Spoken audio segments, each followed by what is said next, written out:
الحمد لله رب العالمين. الحمد لله الذي كتب الفناء على خلقه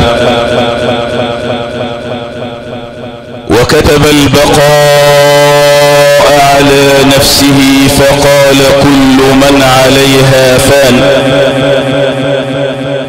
ويبقى وجه ربك ذو الجلال والإكرام. نحمده سبحانه وتعالى ونستغفره ونعوذ بالله من شرور أنفسنا ومن سيئات أعمالنا، فإنه من يهده الله فلا مضل له ومن يضلل فلن تجد له وليا مرشدا. ونشهد أن لا إله إلا الله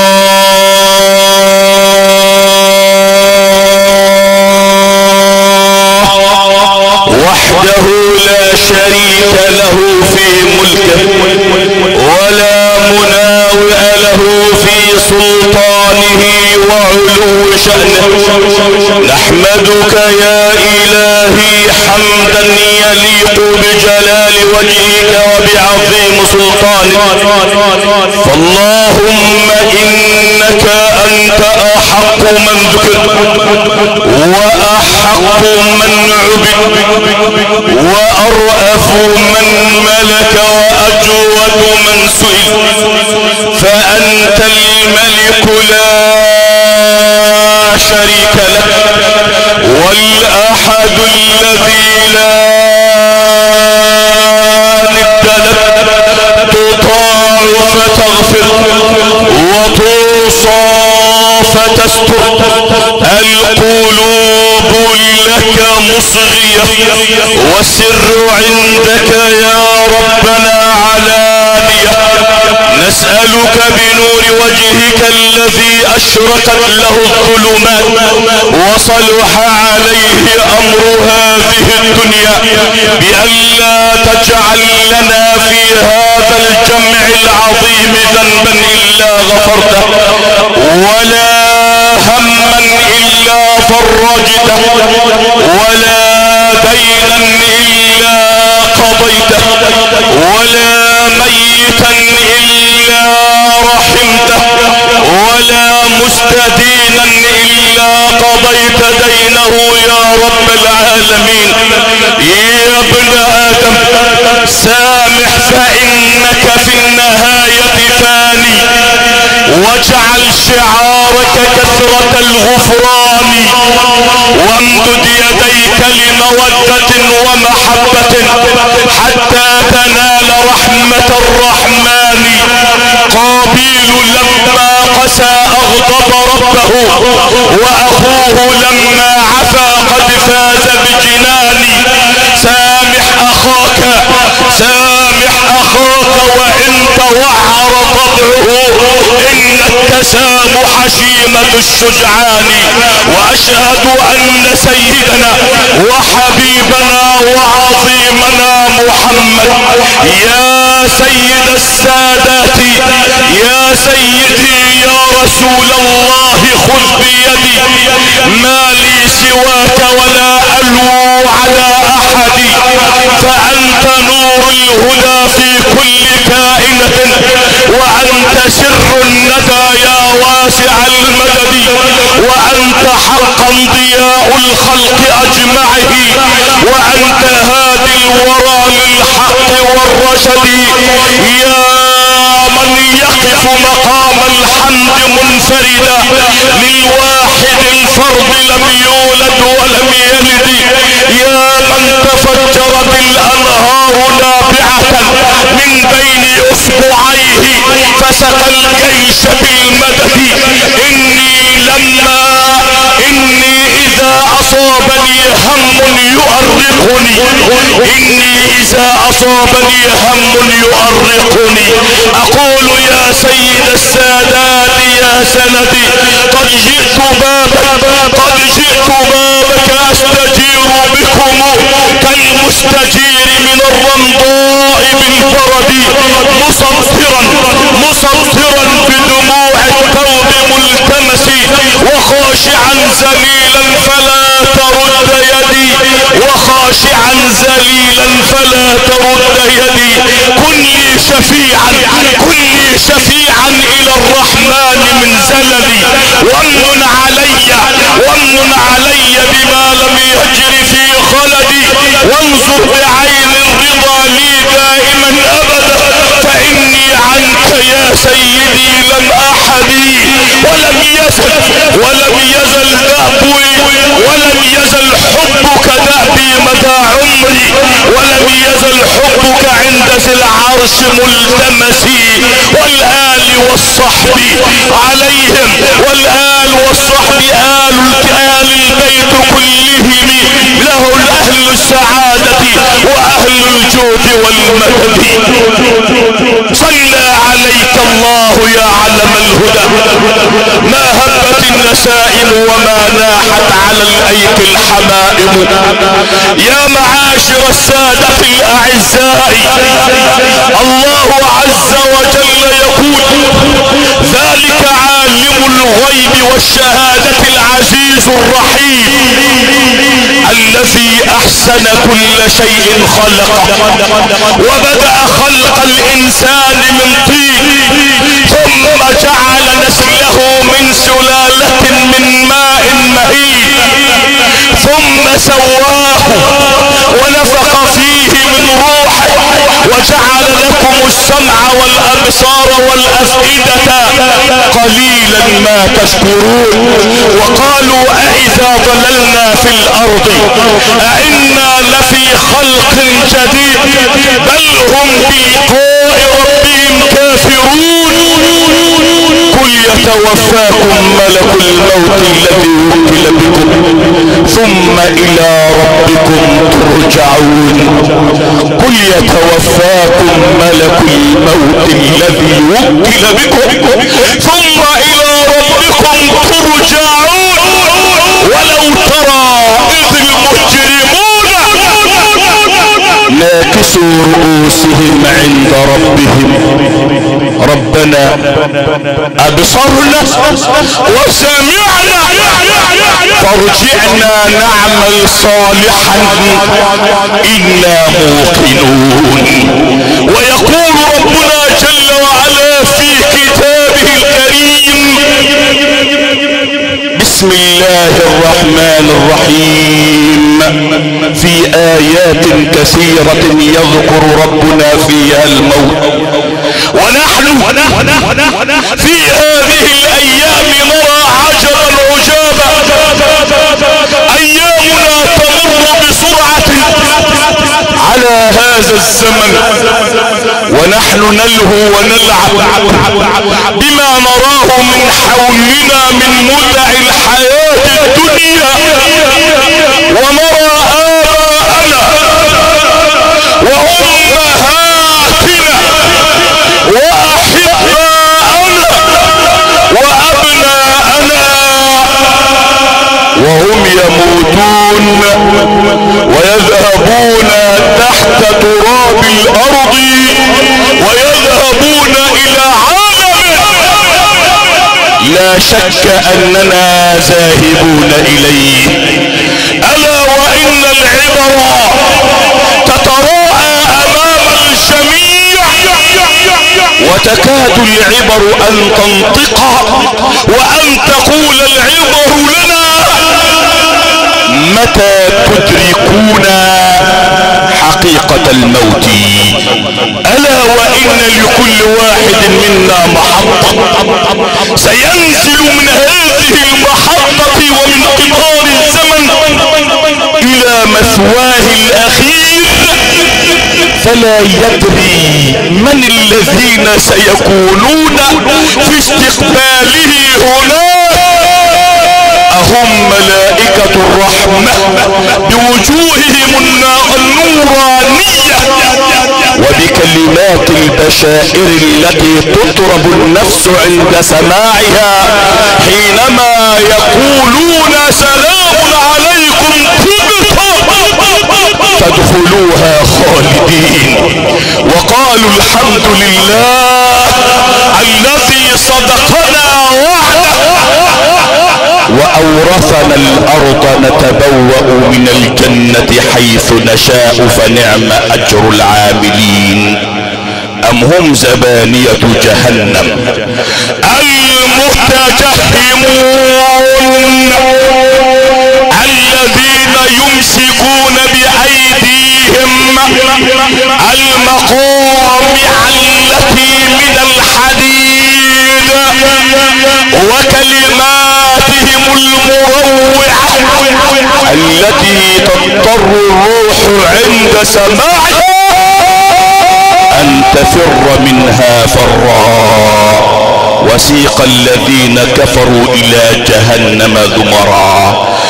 ألا وإن لكل واحد منا لو تفكر كل منا فيما وراء هذه الحياة الدنيا لبدل الإنسان منا طباعا ولأمسك الإنسان منا يده على أن تبطش بأحد من الناس، ولأمسك الإنسان منا لسانه على أن يفري في أعراض الآخرين. لو تفكر كل واحد منا كيف يركض الإنسان منا في حفير مظلم لا أنيس فيه ولا جليس فيه، ولكن فيه الوحدة والوحشة والغربة وفيه الدود. فلا بد لكل واحد منا من زاد يتزود به إلى لقاء رب العالمين. فمن جاء يوم القيامة وتعلق في يده شعرة من رأس يتيم كان يحنو عليه في دار الدنيا، تحولت هذه الشعرة إلى معراج نوراني وإلى سلم يصعد به الإنسان إلى جنة المأوى. ومن جاء يوم القيامة وقد عطش في الصيام يوما سقاه الله عز وجل من الكوثر. ومن سقى عطشانا شربة ماء على ظمأ سقاه الله عز وجل شربة من حوض رسول الله، شربة لن يظمأ بعدها أبدا. ومن عف منكم عن الحرام في الدنيا وجد أهوال القيامة بردا وسلاما عليه. ومن قال منكم كلمة حق انصافا لمظلوم جاء لسانه يوم القيامة معطر بالمغفرة. ومن بر والديه اسمع يا مسلم يا موحد يلا زال والدك على قيد الحياة وأمك على قيد الحياة. ومن بر والديه استحت النار أن تفتح أبوابها له، فهذا جزء من الزاد الذي لابد ولكل واحد منا أن يتزود به للقاء رب الارض والسماء. ولكن يا للعجب، كثير منا يعيش يومه وينسى غداه، ولا يدخر رصيدا لما بعد الموت.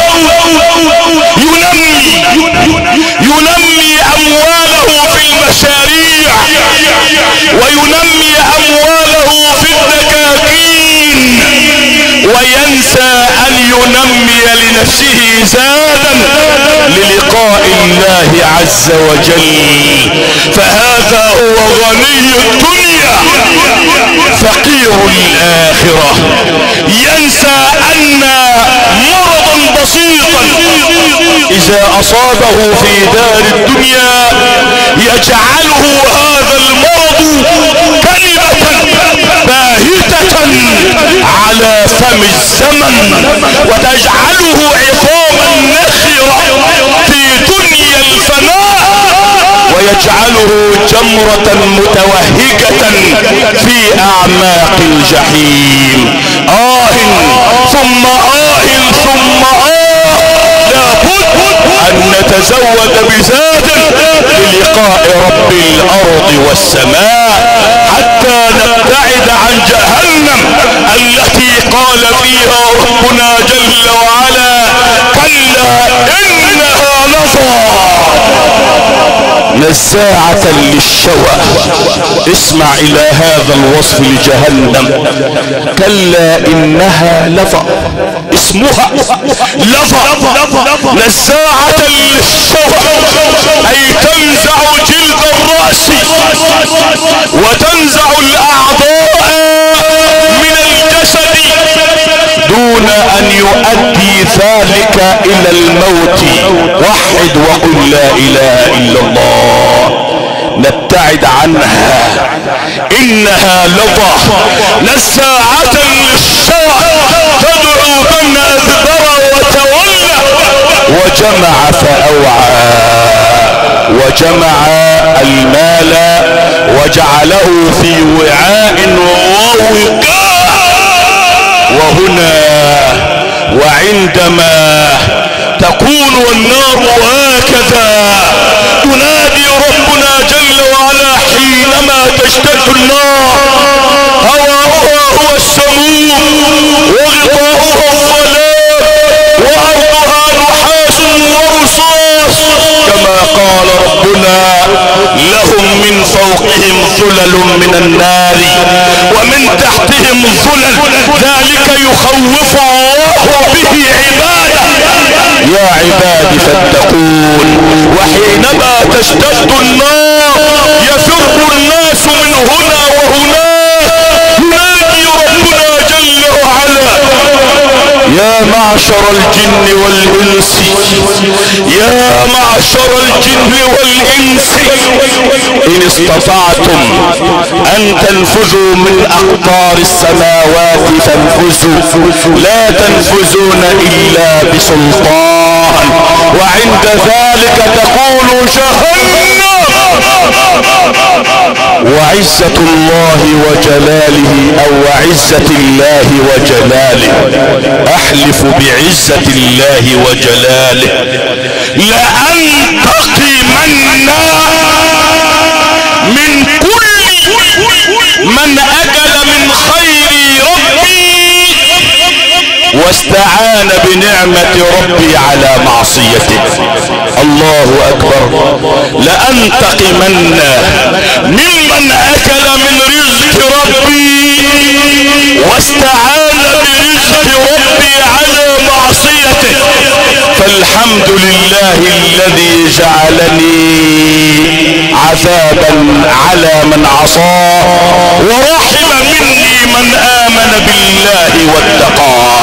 لذلك صحابة النبي المصطفى كانوا دائما يتذكرون الموت في عز أفراحهم. سيدنا الحسن البصري، وأنا أريد أن أختم بهذه القصة. الحسن البصري رضي الله عز وجل عنه يقول كنا نصلي العشاء الأخيرة. يعني ايه؟ اي بنصلي العشاء، وسموها عشاء ليه؟ لان المغرب ايضا من الممكن انك انت تسميه عشاء. ليه؟ علشان للاقبل نصلي العشاء الاخيرة عند امير المؤمنين عمر بن عبد العزيز رضي الله عز وجل عنه، حتى اذا انتصف الليل. يعني ايه؟ جينا الساعة 12 بالليل، حتى اذا انتصف الليل وضعنا امامنا كفنا. خلي بالك السهرة ايه النهاردة؟ السهرة ايه؟ كفن. هنحطه قدامنا الساعة 12 بالليل. يقول الحسن البصري نضع امامنا كفنا ثم يتجرد كل واحد منا من جميع ماديات الحياة. صلي على حبيبك النبي. يعني ايه جميع ماديات الحياة؟ يعني بنسى العيلين، وانسى الولية ومشاكلها والعيال، وانسى العربيتين بتوعي، وانسى القراطين بتوعي، خلي بالك، وانسى كل حاجة خالص. كل اللي عايز اتذكره ايه؟ نضع امامنا كفنا ونتجرد جميعنا من ماديات الحياة، وكأن احدنا قد لف فيه. يتذكر الانسان بانه هو هيتحط بالكفن ده في يوم من الايام. ثم يقول ويتذكر العبد منا خروجه من هذه الحياة الدنيا، ويتذكر الانسان منا حينما يقلبه المغسل على خشبة غسله كالدرهم بين يدي الطفل الصغير، وحينما يخرج الانسان من اهله ويذهب الى مثواه الاخير ويوضع الانسان منا في قبره ويسد عليه القبر، لا ولد ولا زوجة ولا مال ولا صديق، ويتذكر العبد منا خفاق نعال الناس، ويتذكر الانسان منا نداء رب العالمين حينما ينادي ربنا على الميت في قبره عبدي جاءوا بك وتركوك وفي التراب وضعوك ولو ظلوا معك ما نفعوك وعلى بابي وكرمي خلفوك وعلى بابي كرمي خلفوك ولم يبق لك إلا أنا وأنا الحي الذي لا يموت. سبحان الحي الذي لا يموت. لذلك يا معاشر السادة الأعزاء الموت شديد. الموت إن جاء لن يطرق الباب. كم فرق الموت إخوانا وأحبابا كانوا معنا بالأمس وكنا نتكلم معهم، غابوا عن الأعين والضيف ما غاب. قضاء الله واني لست معترضا، فالقلب بالايمان بالله قد زاد. جئنا جميعنا في هذا اليوم الطيب لكي نواجه العزائي لآل ابي النصر في فقيدهم الحاج حلمي محمد ابو النصر، عليه من الله عز وجل سحائب الرحمة والمغفرة. وبينما انا اسير الى هنا وطلب ابنه مني كلمة القيها، وهذا الامر امر عظيم. تحدثت في نفسي وقلت بان الفقيد رحمه الله عز وجل عاش يقرأ في ايات القرآن الكريم، يقرأ في سورة ياسين، ويقرأ تبارك، ويقرأ الزلزلة، ويقرأ النبأ، ويقرأ قصار السور، وكان لا يمر عليه اسبوع الا وكانت له جلسة قرآنية سواء عندي او عند حضراتكم. فاسأل الله جل وعلا، اسأل الله جل وعلا ان يجعل ثواب ما قرأ في ميزان حسناته الى قيام الساعة، وان يجعل الله عز وجل صبره على مرضه في ميزان حسناته الى قيام الساعة.